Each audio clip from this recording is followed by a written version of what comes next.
delicious berries, yum yum. My tummy was full. I wasn't really hungry, but I fed to it just for fun. A little bit though.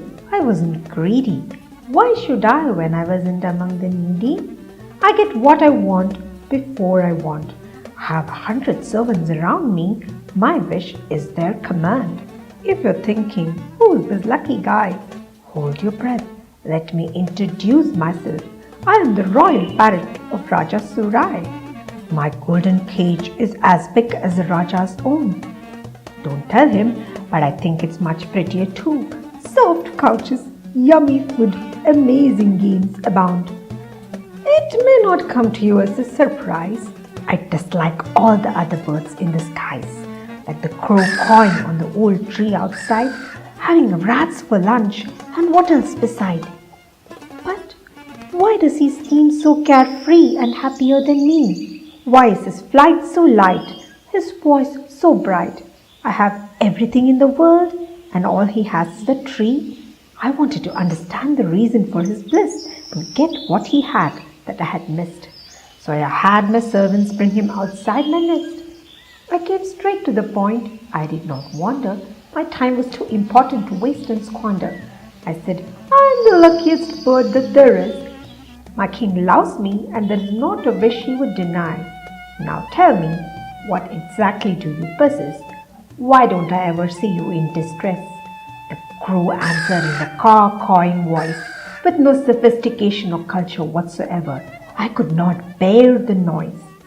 Friend, I have a happy life. I have all I need. My home, the tree, is owned by us all. Food to eat, nest to live, and many friends indeed. I play with my friends and fight a lot too, but they help me through and through.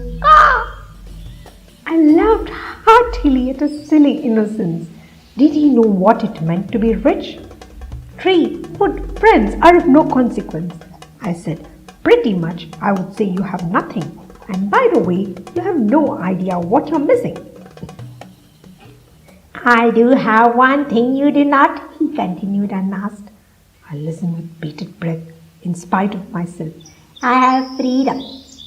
Freedom of choice.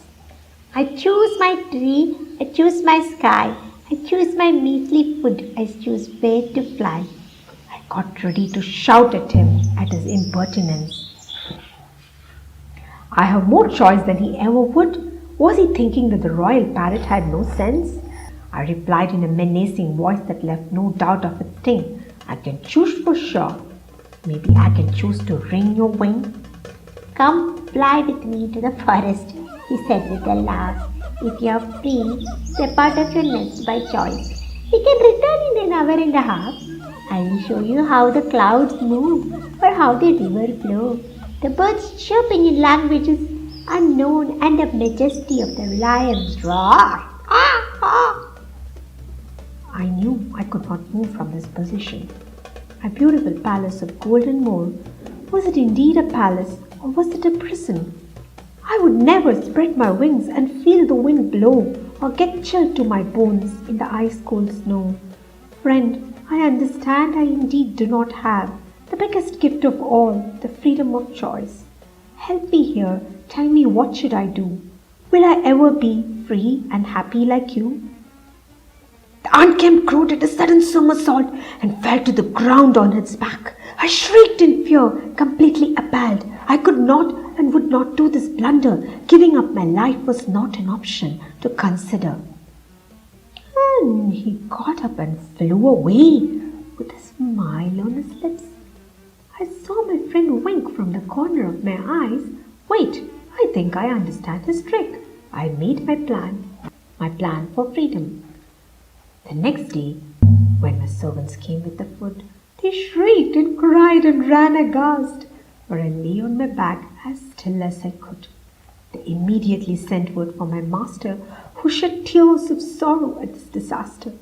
Lay my friend in my palace garden where I dwell, whose berries he loved so, he ordered, and wait for me to bid my last farewell.